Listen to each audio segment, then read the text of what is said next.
we were way on the bullish side of like what most people expected these ETFs to do. I mean, we were in line with some of the crypto ETF issuers specifically, like on what we thought could happen. And even they were undershot this by a dramatic amount. Like we thought these things could get $15 billion in net inflows in the first year, and that would be a very successful thing. We thought maybe up to 20, but it thought that was rather unlikely. These things did like $37 billion in their first year. Hey everyone, this episode is sponsored by Ledger. For the past decade, Ledger has been the global leader in digital asset security, trusted to secure more than 20% of the world's crypto assets. Celebrating 10 years of innovation, Ledger is making digital ownership more secure and accessible with their latest products, Ledger Stacks and Ledger Flex. These wallets feature the world's first secure touchscreens, simplifying your digital transactions while ensuring uncompromising security through its Ledger Secure Chip and proprietary OS. Plus, with the Ledger Security Key app, you can say goodbye to traditional passwords and step up your digital protection.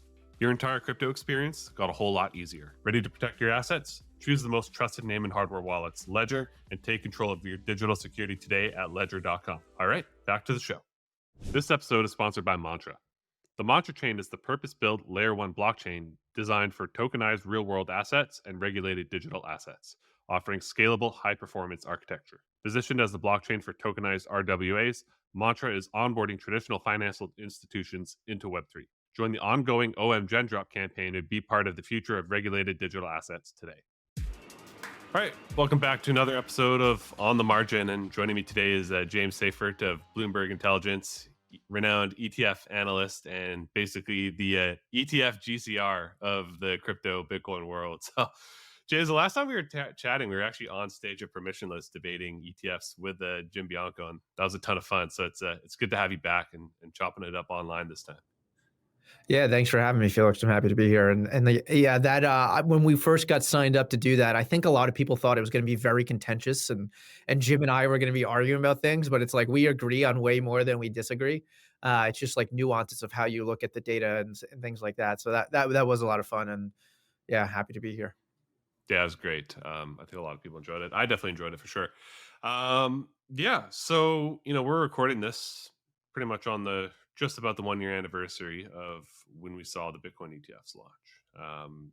That was around the time where you and your colleague Eric started to really make the rounds and get a lot of spotlight because of the very astute analysis of what was going on. And I would just love to spend the first bit of this show just going through a little bit of memory lane here and just seeing, how did the past 12 months go versus your expectations of it? And, maybe starting with, obviously, we had the Bitcoin ETF launch, and then later on we had the ETH ETF launch. And this is something we talked about during that permissionless live chat, but obviously the success was very different between those two. So we'd love to just hear about how things have gone for the past 12 months versus your expectations.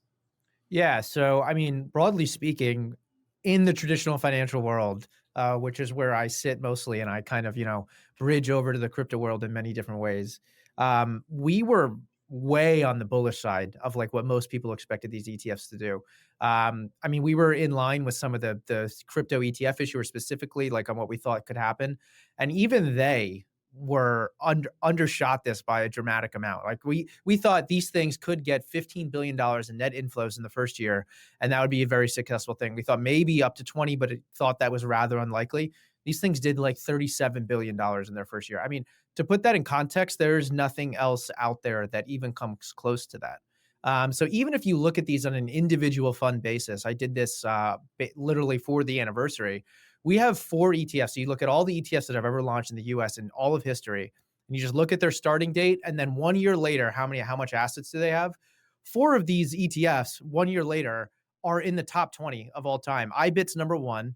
The Q's ironically makes it up there because I even did inflation adjusted, and this is inflation adjusted basis, is still top 4. But then you also take into account Grayscale launched that mini product this summer, which is like a spinoff of Grayscale's Bitcoin Trust. That thing also would be in the top 20 launches of all time. Then you take into account iShares' Ethereum ETF. That would also be in the top 20 of all time. So would Grayscale's mini Ethereum product. So I mean, like, no matter how you slice it, like, granted, like, people like went to the Ethereum products, which we talked about this on stage and permissionless. They were kind of a flop when they initially got out the gate. That has not been the case since the election. They've taken in $3 billion since Trump was elected after having net outflows of like 600, 700 million through like October. So I mean, no matter how you slice it, these things have seen tremendous success, and they even exceeded our expectations. No matter how you look at it, no matter what metric you want to do this on, there's plenty of people that were saying, "Oh, don't worry, people are going to pour out. Money has stayed in. The money is very sticky into these products," which is something that Eric and I had been saying for a long time. I would honestly argue that this is the one thing that Jim was mostly got wrong. He thought there was going to be money that was going to come out. It's going to be weak hands, but ETF holders, they're like bogleheads in a way. So for your crypto people, like bogleheads are like these diehard, like they're going to put their money in and never touch it. And that's the way they look at the market. And a lot of ETF investors are the same. So they know going in how volatile this asset class is, right? So they're putting in, they're not, granted, they're not putting in like 40, 50% of their net worth or their investment portfolio into these things. They're putting 1, 3, 5%, and they know how volatile it is. It's a satellite position. It's hot sauce on their portfolio. So when it goes down, they're mostly, I would hope anyone putting money into these things knows that Bitcoin has been subject to multiple 80% drawdowns. So they should know that this thing can drop a lot. So, I mean, all of these things, it's just been an absolute smashing success. You look at the volume, it's exceeded our expectations. We had high expectations for that. Even the options trading, which only started a couple months ago, tremendous success. IBIT's options volume is in like it's through the roof. Like it's absolutely insane. It's institutional level liquidity within 2 months of this launching. So no matter how you slice this, no matter what you want to do, I'm hard pressed to find anything that wasn't, tremendously successful about these products. I love that you brought up the Boglehead thing because the irony is not lost on me that, that basically represents the Vanguard school of thought. And Vanguard have actually effectively, blocked their customers from actually participating in this. So I'm curious, how have you seen the perspective of allocators, of these passive allocators like Vanguard, et cetera, evolve their thinking over the last 12 months? Obviously 12 months ago is more the forward thinking institutions that were positive in letting their customers buy it. And then these more the boglehead passive people like Vanguard, et cetera, we're just like, no, we're not running this. There's no place for this. Have you seen an evolution in thinking? Well, I mean, Vanguard, no. Vanguard is, I mean, you asked what if anything surprised me. I mean, the one thing that really did surprise me was one, people were like, Vanguard's going to launch a Bitcoin ETF. I was heavy on the bandwagon that Vanguard was never going to do that, at least not anytime in like the next decade. They don't even like gold. So like they really were never going to launch these things, in my opinion.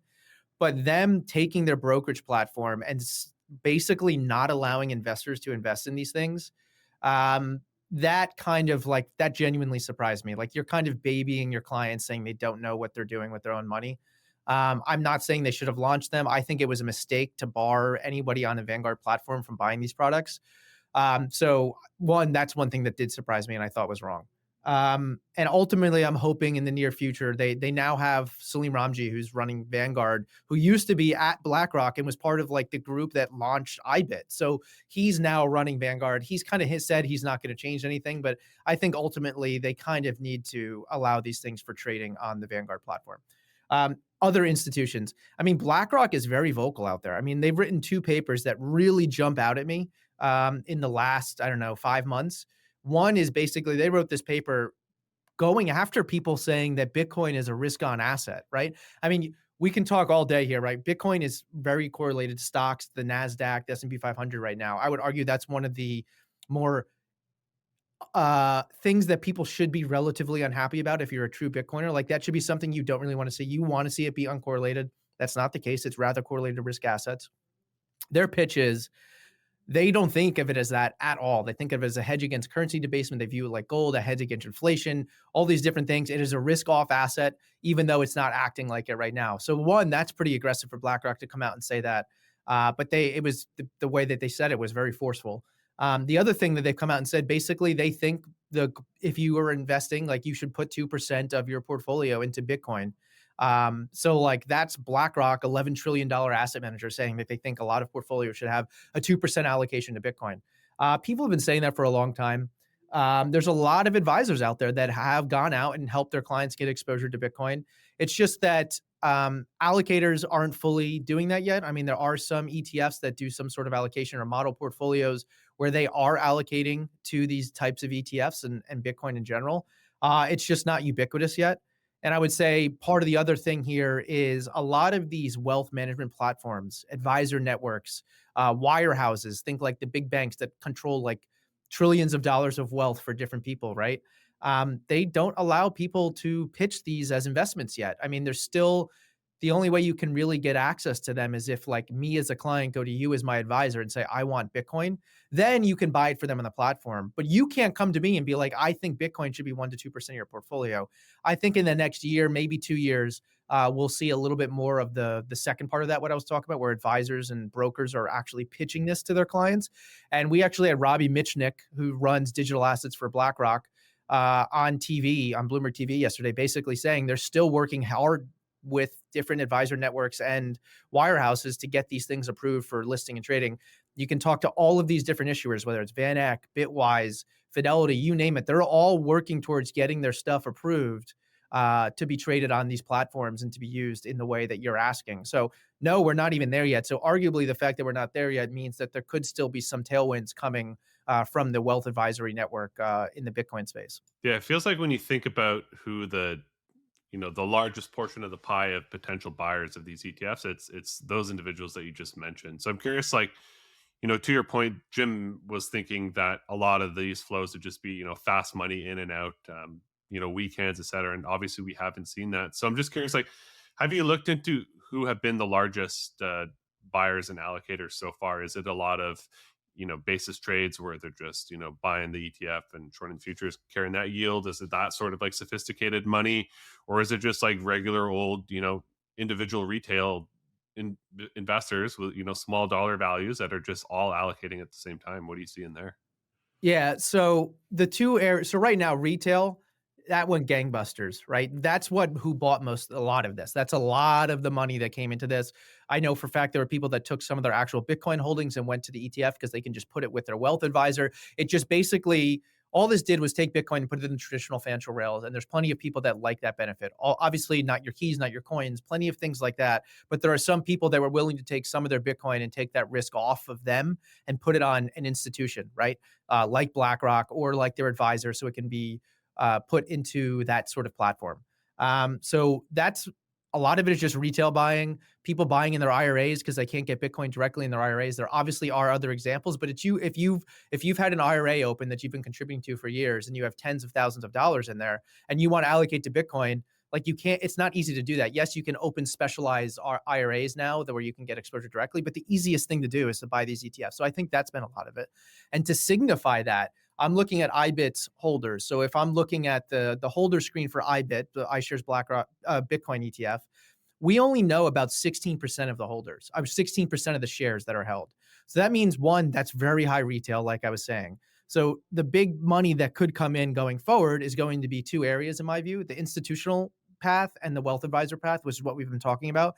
But to your point, the biggest holders that we know about right now, obviously there are some of those wealth advisors on here, but most of it is a lot of these hedge funds and trading platforms and banks. So Millennium, IMC Chicago, Sculptor, Morgan Stanley, Tudor. So some of that is, yes, buying and holding long term. There was a lot of like people looking at this like, oh my God, look who bought this, like these hedge funds. And like what you said, it's them betting on the basis trade. I mean, this is like too good to be true for them. I mean, there's a consistent premium in the futures market. So all you do is you sell those futures forward, you buy this Bitcoin ETFs because they're spot, and they're all in the traditional financial ecosystem, and you're just betting from that premium, that essential term premium. But it's a carry benefit that they get to earn, and I think it's over 10% a year, like on average right now, something like that. So these guys are like, they're borrowing money, earning 10%. It's just like free money for them. So until that gets arbed away, I mean, maybe at some point we can see a lot of money pour out of the ETFs, and it would come from those hedge funds where like, okay, the premium's gone for now. If we get into a bear market, things like that, we could see that compound because you'll see outflows from the ETFs. But the other part is those types of people doing the basis trades that I just talked about. It's mostly neutral for Bitcoin, right? Because you're shorting futures and you're buying the spot market. So yes, there's some implied leverage there and like exactly how you're exposing it. But for the most part, those people are neutrally exposed to Bitcoin when they're putting on that trade. It'll be interesting to see how it plays out longer term. But for the most part, one, we don't know exactly who's holding this. It's very rare to only see 16% of holders on something like that. So that's the lay of the land right now. And I think, like I said, institution, wealth advisors, / brokers are going to be the next area of potential growth for these things. That ARB is wild. I've never had like a really good answer to this, and I'm curious, if you just have any high level thoughts, but maybe leaning a bit on your CFA background. But the idea is that that ARB you mentioned should eventually, close towards like the risk-free rate, basically. But we see it be continuously resilient, and it never really goes away that much. Do you have any thoughts on like why that ARB doesn't close ever, or at least almost never?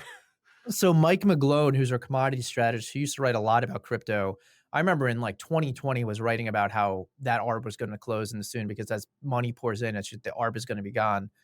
And I don't know why it's not gone. Like I mean, we have, these are some of the biggest hedge funds in the world, like just funneling money into this trade and they're still earning profit on it. So I don't know. I don't know exactly what it is. I can guess like a few different things. Like one, the futures products, maybe you can't actually buy spot crypto. So one way for some people to get exposure is to get futures. And like, there's a like a little bit of a premium consistent in that because they are forced to go that route and they can't go any other way.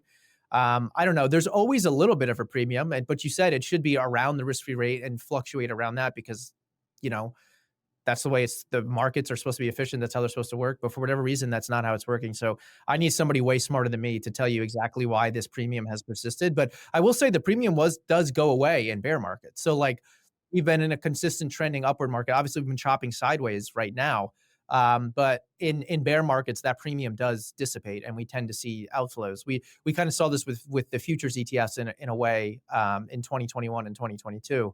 That premium wasn't nearly as strong as it has been in the last 6 months or so.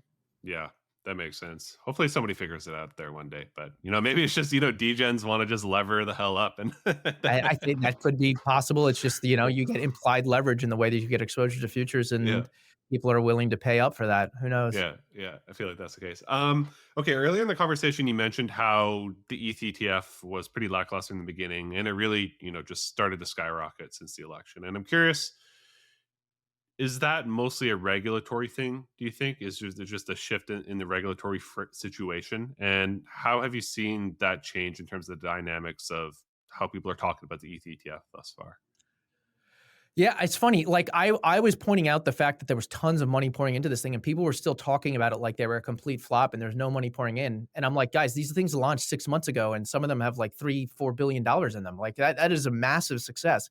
And even Grayscale, their ETH ETF and their ETH mini trust, like those are doing very well too. I mean, ETH is seeing outflows still, but so their mini trust is doing pretty well. So I think launching them at the same time, which they didn't do with GBTC and their mini trust BTC, I think that was the better move for the Ethereum side of things. So the conversation's only like recently starting to shift, but this is something I was saying even before the election.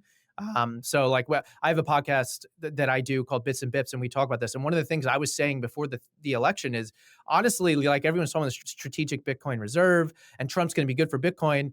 And my view is like, even just like taking away the headwinds for DeFi, like true DeFi, could be more beneficial for coins and other altcoins like Ethereum and Solana and other things that are actually could be playing in that ecosystem. So one, I think that's part of what's happening here. People are like, okay, we could actually see some decentralized finance if the SEC allows some of this to happen. So I think people are betting on that like softer regulatory framework. I think people think there's going to be staking allowed in those things this coming year, which I also agree with. There's a whole host of reasons, but really it's just it has to be the softer regulatory environment. I mean, I have a chart showing like the cumulative flows. And I mean, it was just red down to 600, 700 million in outflows into the end of October. It started going up a little bit. And then as soon as the election happened and Trump won, it went from like 500, $600 million in outflows to inflows. And now we're at like 3 billion in net inflows. So, I mean, that is a $3+ billion swing in a matter of a month and a half. I mean, that's crazy. So that's a lot of people, for whatever reason, jumping into the ETH craze. And honestly, it's kind of a weird trade because if you can buy Ethereum directly, like it makes more sense, particularly if you can stake it, because you're giving up that implied yield by going to the ETF, and then you're also paying a fee on top of that, which you wouldn't have to do if you held your own coins and staked them or went to a staking provider. So this is people likely who, I don't know, are IRAs, like we just talked about with the Bitcoin ETFs, or people who are literally not allowed to buy spot Ethereum directly, so they can do it through an ETF wrapper, and they're betting on that. So, and it could also be a little bit of diversification. I mean, I think part of the problem with Ethereum ETFs, which we talked about at permissionless, is like they launched 5 months after the Bitcoin ETFs launch, or 6 months, whatever it was. So like they had this huge launch with Bitcoin, and then everyone's like, oh, we're getting Ethereum too. And like there was no time to like really explain what Ethereum is, the pros and cons of it versus Bitcoin, things along those lines. So I think there's just been more time to digest like exactly what Ethereum is and how it relates to Bitcoin and the broader crypto ecosystem. To your point, like it's really easy for BlackRock to come out and say, give them the elevator pitch on what Bitcoin is. But if crypto natives can't even get alignment on what Ethereum is these days, then how are they going to, right? Exactly. Yeah, that's part of the problem. There's a narrative problem with Ethereum. Like, what is it? Is it a decentralized app store? Is it the basis for decentralized finance? Is it, you name it, however you're going to explain it? I've heard a billion different things. There seems to be a little bit more of a coalescing around a narrative here. So it'll be interesting to see. I mean, I've heard Matt Hogan at Bitwise basically saying, like, if you have exposure to the NASDAQ, you should also have some exposure to Ethereum. Like that's the way he thinks of it. It's like a tech foundational play for decentralized finance. I don't know. We'll see. We'll see how these guys do at pitching this to TradFi investors. But I think the idea of like earning yield and cash flow from staking Ethereum and like something that the underlying chain is doing for you will be attractive to your CFAs and your typical advisors who look at Bitcoin and are just like, aren't probably huge fans of gold and are like it has no value and whatnot. But when you can see cash flows, all of a sudden there are some people that are like, okay, this actually might make sense. Okay, so let's blow the doors off what you're seeing in terms of excitement for this coming year. Obviously, we have this very positive regulatory situation that's about to unfold, and I want to hear about what you're seeing in terms of rumors around ETF filings for the year. And I want to separate the conversation between two things. The first is what I would call is just more complex ETF financial engineering. So things like creating these like index ETFs that have like, I don't know, 50% Bitcoin, 50% ETH. If you're seeing anything in terms of like covered calls type strategies on Bitcoin to like lower vol and that sort of ideas. And then also hear your thoughts on potential for other altcoin ETFs that are coming down the pike. So things like a Solana ETF. So yeah, maybe start with the financial engineering side of things. Yeah. So one of the big things I kind of hinted at the beginning was the launch of Bitcoin ETF options was a tremendous success in its own right, like just absolutely tremendous. And I wrote even before they were approved that it's going to spawn a whole different ecosystem of ETFs that will use those options and other options. So CBOE also launched their own options contracts. There's obviously options with CME too. So there's all these different ways to get options exposure to Bitcoin now in the traditional financial world. And we're going to have an ETF launch next week, I think, that's basically is 100% downside protected. So one of the fastest growing areas in the TradFi ETF world are these things called buffered ETF or defined outcome ETFs. And what they do is they use options, right? So they're going to basically buffer you against the first 10% of losses or something like that, or buffer you against the first 30% of losses or up to a certain levels. There's all these different ways you can do it. They're complex option strategies at the high level, or at the low level when you're trying to figure out exactly what they're doing underneath. But at the end of the day, what they're doing is they're giving you a defined outcome of like, this is what the outcomes can be over this 1 year period. You can either lose this much or not lose anything, but you're going to be capped at the upside. So basically you're giving up your upside for some downside protection. And that's like giving that low vol type of exposure to Bitcoin. So the one that Calamos is launching is 100% downside protected. We won't know until it gets closer to launch exactly what the upside will be. But it might be like, I'm not going to lose any money if Bitcoin goes down because I'm selling, call options or buying put options. I don't remember exactly how they're doing it. And then you're selling a call option like above a certain level. So like maybe you're only going to get, if Bitcoin goes up 80%, you might only get 20% of that, but you're protected on the downside. We're going to see a whole host of those products come to market around Bitcoin. I think Ethereum is going to get options contracts as well. We have a bunch of ETFs that are the only thing they're going to invest in is Bitcoin bonds. So like convertible bonds from companies like MicroStrategy and others that are issuing these bonds to buy Bitcoin.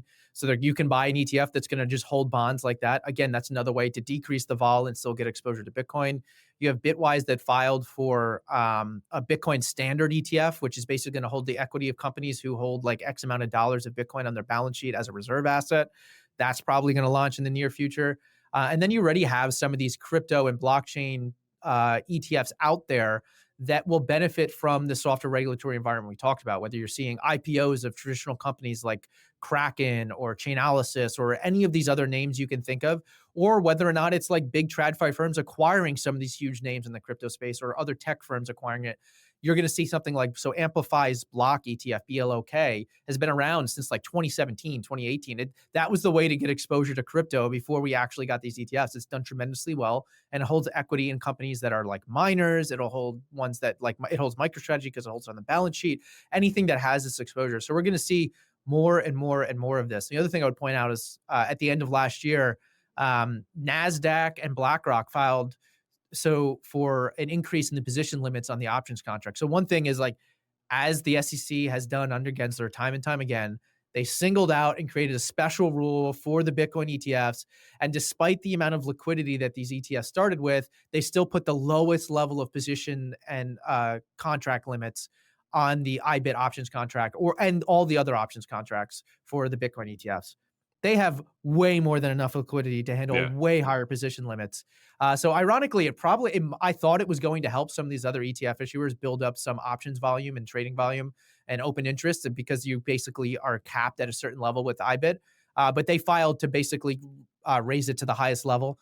So I think that's going to happen in 2025, and that'll just, again, help proliferate some of these ETFs that will use those options and other options to generate these various exposures. And we already have covered call ETFs. We're going to have other ones that are specializing in different ways in using these options. So covered call, put right, you name it, all these complex strategies. We're going to have a whole host of ETFs launch specifically around the crypto ecosystem that necessarily might not even just hold spot crypto assets.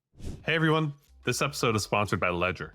For the past decade, Ledger has been the global leader in digital asset security, trusted to secure more than 20% of the world's crypto assets. Celebrating 10 years of innovation, Ledger is making digital ownership more secure and accessible with their latest products, Ledger Stacks and Ledger Flex. These wallets feature the world's first secure touchscreens, simplifying your digital transactions while ensuring uncompromising security through its Ledger Secure Chip and proprietary OS. Plus, with the Ledger Security Key app, you can say goodbye to traditional passwords and step up your digital protection. Your entire crypto experience got a whole lot easier. Ready to protect your assets? Choose the most trusted name in hardware wallets, Ledger, and take control of your digital security today at ledger.com. All right, back to the show. Today's episode is brought to you by Mantra Chain. Mantra Chain's mainnet has officially launched, marking a major milestone in their journey to become the go-to platform for tokenized real-world assets. Designed as a specialized real-world asset Layer 1 blockchain, Mantra Chain paves the way for traditional financial institutions to enter the Web3 space seamlessly and securely. With a high-performance infrastructure that can handle both permissionless and permission applications, Mantra is setting the standard as the home of real-world assets. Plus, they're making waves with big partnerships like their $500 million project with MAG Group and a new collaboration with Zan Bank in the UAE. Mantra Chain is all about building a compliant, scalable future for asset tokenization. Ready to explore the future of asset tokenization? Visit mantrachain.io to learn more and see how they're shaping the finance of tomorrow. I have a high-level question on all of that, which is, you start to overlay all these different derivatives on there, and obviously there's going to, derivatives are a zero-sum thing. There's always going to be something on the other side of that. And I'm curious, have you started to game out a bit on the potential impact that these potential option flows will have on Bitcoin as an asset class? Like, do you see it as potentially dampening volatility, expanding volatility? Now we have to start to think about like gamma pins and that whole lot of thing. Have you developed any thoughts on that? I have a few trains of thoughts. I think the fact that there is, there's a lot of people like to say there's going to be like, a gamma squeeze, because now we have options on these things, because Bitcoin is a finite asset. There's only 21 million coins. I think it's possible. I don't think we're going to get like these massive god candles due to gamma squeezes, because everyone who talks about that, I feel like you got to realize, like, once price reaches a certain level, it brings in new sellers. Like, yeah, there's not enough Bitcoin right now, but if we shoot up to like 118K, you're going to see a bunch of coins come on chain and sell, probably, right? I mean, come on exchange and sell. So that, I think it's possible to have like snippets of those types of things now that the options are out there. But I think longer term and like over the average, like at times this might create heightened volatility because of things like that. But I think longer term, it's going to dampen volatility. I think it's going to bring more people in. There's a lot of investors that don't like the volatile nature of Bitcoin. So if they can go in and, use those defined outcome ETFs or use options to cap their risk by selling some upside and things like that. I think that's going to be very popular for some people. I think these ETFs in general, as they get more stabilized in their flows and people get exposure and they're more normalized in a portfolio, which could take years. It could take 3, 4, 5 years before it's more normal to have some sort of Bitcoin exposure. But the way that most of those advisors that we talk about, that wealth advisory platform I was just mentioning, they tend to have a target allocation. Like, I'm going to have 2% allocation, 3%, 5% allocation to Bitcoin. If Bitcoin doubles from here, all of a sudden they have a 10% allocation, they're going to sell, right? So, like, if they look at their quarterly rebalance, semi-annual rebalance, or annual rebalance, a lot of these advisors, like, we set a goal of doing it like at this point, and we're gonna, we're gonna sell to get back down to that level. The flip side of it is, if Bitcoin halves and you have a 5% target allocation, it halves and you go down to a 2.55% allocation. As an advisor, you're probably going to buy more to get back to that 5% level when you rebalance, however often that is. So I think overall, these ETFs, these options, I think it could help to decrease the volatility. But while these things are growing in popularity and growing in usage, I think it might be the opposite. So I don't know at what point does it stop and get to a point where it's more normalized and volatility goes down. But if you look at Bitcoin's volatility since it launched, I mean, it has been going down. The realized vol, it is going down on a regular basis. So I expect that trend to continue, and I think these ETFs and the options markets will likely help that.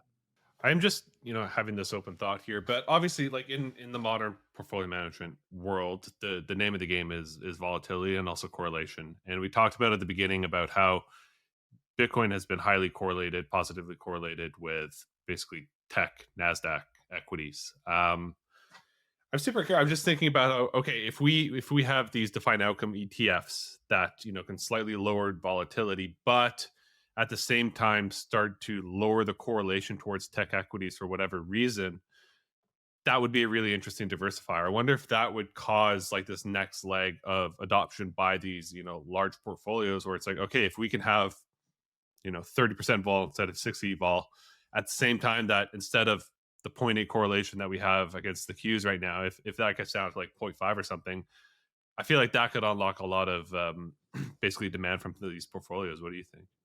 I 100% agree with everything you just said. And the part of what you just said is one of the reasons why my boss, Eric Balchunas, wrote this note, but we both agreed. We initially were talking about Bitcoin ETFs are going to surpass gold ETFs at some point, right? And we thought it would take a few years. They're pretty close to doing it within a year, right? And one of our views is they're going to triple the size of gold ETFs within the next 3 to 5 years. So the Bitcoin ETFs have over 100 billion. Gold ETFs are like 120, 130, I think right now, billion. And part of it is there's multiple narratives to have Bitcoin in a portfolio, right? The one that you always hear and the one that's most common is like, this is a digital gold. It's a hedge against currency debasement. I'm investing in it in the same way portion of my portfolio that I would invest as a gold ETF or a gold exposure. But also, it's the other side of what you were just talking about. People are using this as hot sauce. It's highly volatile still. Like I view it as it's like gold as a teenager right now. Like, could it become a store of value asset and a hedge against currency debasement? I think so, but it's not guaranteed. I mean, there's plenty of things that could happen that could blow that up, but I don't think it. I think the risk of it going to zero now is mostly gone. But I like people could be using this in their portfolio for a whole host of different reasons, whereas gold is used for one reason and one reason old, a hedge against currency debasement, a hedge against potential inflation over the longer term. But like gold marches to its own tune. It's very uncorrelated to other assets. So I think part of what you're talking about is actually kind of a benefit for people adding this to their portfolio, even as it is right now, as such a high vol asset, because it's bringing in other people and other use cases. Yeah, 100%. Okay, so the second big bucket of potential ETFs is new altcoins that might come on. So what's the situation there? What are you seeing? All right, you have 3 hours to go over this. Yeah, no, I'm just kidding. All right, the easiest. Let's go back into history a little bit. So when BlackRock first joined and filed for the Bitcoin ETF in June of 23, they made splashes. One, obviously, because it's BlackRock, but two, because everyone's like, what do they know that they think this is going to get through? Our call was they think that Grayscale is going to win the lawsuit and they'll be forced, which ended up being right. But immediately we found out they also had a surveillance sharing agreement contract with Coinbase. So previously, and even the Bitcoin ETF and the Ethereum ETF, you needed a futures contract. So they were leaning on the CME futures contract, but BlackRock came out and was like, we're going to have a surveillance sharing agreement with Coinbase, basically saying the regulators can look and see exactly what's going on in the underlying market to surveil for fraud and manipulation. The SEC basically eventually said, we don't even want that. We don't need it. We don't care. Despite the fact that Gemini, Kraken, some of these other platforms likely would also jump on with an SSA with these exchanges if they had to help get these things through. And I think the SEC didn't want to do that because they were just fine leaning on the CME futures market, which is crazy because they ultimately, even in their approval, said it wasn't a market of significant size, despite saying they needed a market of significant size to approve the Bitcoin ETFs. So they leaned on the CME futures market. The problem with the altcoins, we have no futures markets for anything else. We actually do have an issuer that filed for a Solana futures ETF from using CME contracts, volatility shares. They have one of the 2x Bitcoin futures ETFs out there. There's no Solana futures on the CME market right now, right? So I think part of the problem is there's no futures market. I don't think that's necessary. I would argue that all you need is this SSA with Coinbase, with Gemini, with Binance, with Kraken, you name it. You have all that, and it should satisfy the SEC's concerns. The problem is the way that the SEC actually approved Ethereum and Bitcoin is by saying they had a futures contract. This new admin, I think they'll lean on the SSA argument. But part of the problem with the SSA is I think they didn't want to legitimize Coinbase or Kraken or these other people because they have lawsuits against them calling Solana a security, calling Avalanche, calling all these other things a security, right? So one, we had a bunch of Solana filings. They ultimately were just not acknowledged by the SEC. I actually saw some people talking about deadlines for Solana ETFs towards the end of this month. There are no deadlines because the SEC just didn't acknowledge them. It's basically they basically denied them outright. And I thought that was going to happen. I was vocal in saying I thought it was highly likely they just weren't going to be acknowledged by the SEC because you have the SEC Division of Enforcement on one hand over here saying Solana is a security, all these other things. There's lawsuits against XRP calling XRP a security still. We'll see if they appeal those different rulings. So like there's a lot of like legal questions from another division at the SEC, the Division of Enforcement, calling these things securities. So you're not going to let, the Division of Corporate Finance, Division of Investment Management, Division of Trading and Markets analyze these assets to be put in a commodities ETF wrapper while you have another division at the SEC saying these are securities. So until like that conundrum is solved, which I don't know how quickly it could happen. Maybe Paul Atkins gets in and it's done in like 3 days because he settles the lawsuits or drops them or what have you, pulls back the Wells notices. I don't know exactly what it'll look like. I don't know how long it will take, but there's a lot of like legal issues that need to happen on that front before Solana itself as an altcoin ETF is going to get off the ground. And part of the problem is, so could we see somebody file right after the Trump inauguration, right after Gensler steps down? Maybe, and we'll see if the SEC acknowledges it. And then there's this 240, 260-day clock. Or are they going to wait till Paul Atkins gets into office and can start doing things, and then they'll acknowledge them? Or are we going to wait even further until all this litigation is settled and out of the way, and then you can file? So there's a whole bunch of different avenues I could see this happening. The one thing I would say is it's precedent for them to take the full 240, 260 days. Anyone who's been following this knows there's like these delay, and then they deny or approve them. Doesn't have to be that. They could approve rather quickly if they really wanted to. It's just precedent that particularly with new novel approaches to things, they take the full time. But theoretically, one, if they do wait till Atkins is in to refile, then that would put you into 2026 on that 240, 260-day time clock. But again, they might not wait that whole time. There's nothing saying they have to. There's a whole bunch of periods in before that 240-day final deadline where they can approve. So timing is hard. I think it's all a matter of when, not if. And then, I mean, if there's some basket ETFs we can get into if you want to talk about that too. But Yeah, Solana, totally. some of the other ones, security status is, we'll see. Yeah. Before you do, I just want to ask, do you feel like there's potential for a bit of like a gap risk between expectations by the market versus like how long it might take? Because it feels like a lot of people are expecting this to, basically as soon as inauguration hits, everything gets approved instantly. I think there's a big gap risk because I keep looking and talking to people in different areas, people, XRP maxis, the XRP army, Solana people, they think it's like going to happen immediately. And honestly, if Trump really wants this to happen and forces it and gets Atkins in there, like kind of the way that Gensler just ignored all the laws and regulations and did what he wanted. You can kind of have Atkins do the same thing. I don't think that's going to be the case. I mean, Atkins is very libertarian. He had problems with the way Gary was running the SEC. I don't know exactly how he's going to act. I mean, honestly, if you had talked to me and anyone else probably in this space about what Gensler was going to do at the SEC with relation to crypto, he was teaching a crypto and blockchain course at MIT. Yeah, Like, I was like very optimistic, and it me was the too. complete Yeah. opposite because he was reporting to Elizabeth Warren and kind of was doing her bidding. I also think people think it's just going to be this free for all. Atkins is still going to go after bad actors. He's going to do rules. There's going to be guidance that comes out on different things that people are probably not going to necessarily like in the crypto space. But it's no matter how you slice it, I think it will be way better than anything that we've had to deal with in this space, specifically if you're in the crypto space or under the Gensler and Biden administration. So no matter how you slice it, even if you don't get the tailwinds that everyone's expecting, the headwinds should be largely gone as far as I'm concerned. So I think there is a huge gap risk because I don't think it's guaranteed that this is going to happen immediately. Like you heard it in my answer. Like I think it's a matter of when, not if, but I'm not guaranteeing it's going to happen in 2025. Honestly, we could know within a couple weeks. Like if a bunch of these issuers file these Solana ETF filings right after Gensler steps down and Trump is inaugurated, that's less than a week away from now. And then you just see a bunch of these filings, and then within a couple weeks of those filings, we'll know if they get acknowledged by the SEC. Then we'll know a real timeline of like what a deadline could be on these things ultimately getting approved. But like I said, if you're Paul Atkins or you're running the SEC, I think Hester Peirce is going to be the interim head of the SEC.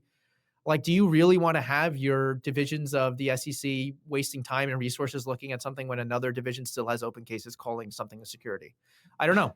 I can make the argument that Yeah. we're planning on getting rid of those and we might as well start getting this underway right now. But I'm not in charge. I don't know. It'll be interesting to see. Okay, so you mentioned basket ETFs being another major potential for ETFs here. So what's your framework for that? Because the first thing I think about is, okay, so it's basically the opportunity cost or the debate between, okay, do I go buy just the single Bitcoin ETF and the single ETH ETF and just decide my allocation size myself, or do I just throw it into a basket and let somebody else decide? How do you typically see those transpire in maybe other like commodity sectors or something versus like just buying gold versus buying like an index of commodities or something? Yeah. So one, I would say in the ETF world, there are a lot of ETFs out there that kind of just hand everything to you on a silver platter. Like you can get global allocation ETFs that basically would give you a portfolio similar to what an advisor would give you for a relatively low cost from multiple issuers, including BlackRock and iShares. And they have assets, but they're dwarfed by anything else. Like even if you look at like total stock market ETFs, if you look at a total stock market ETF, which is going to give you right now, I don't know, probably 60 something percent US and then a bunch of international stocks in developed world and emerging markets. And it will just give you the whole portfolio in a market cap weighted system. And that has tens of billions of dollars in it. There's some from Vanguard, there's some from BlackRock, you name it. But what advisors like to do is they like to add value and control, like what you were just talking about. The ETFs that hold just the US market and the international market specifically have way more in assets together than the global one. So for the most part, retail investors might benefit from a product that offers a basket ETF, right? But what we see in the ETF world is one, if you're an advisor, you'd rather be like, you're kind of if you have if you only have like 3 tickers on your list and you're going to a client, you'd be like, this is what I put you in, and you're charging them 1% a year or whatever, they're going to be like, what am I paying you for? But if you give them the same portfolio with like 14 different tickers, and all of a sudden they're like, oh, this guy knows what he's doing, Yeah, particularly people that don't this know. is technical stuff. Yeah. Yeah, exactly. So like that's one reason why these ETFs that we're talking about, I don't think they'll ever dwarf. Actually, they might. The more broader basket ones might at some point, long time down the line. But for the most part, I think the single asset ETFs like Bitcoin and Ethereum that we have today as a group are going to be way bigger than any sort of basket product. But we have products that were already approved for Hashdex and Franklin Templeton that are going to start out holding nothing but Bitcoin and Ethereum. And in both of those prospectuses, Bitwise actually has a filing out that I'm not sure if it was approved as well, but they're doing the same thing. It'll be market cap weighted Bitcoin and Ethereum. I think there are some futures products that are equal weighted as well, but essentially they all say they're going to hold Bitcoin and Ethereum. And then when other assets are approved for the ETF wrapper, they'll add those at a market cap weighted basis.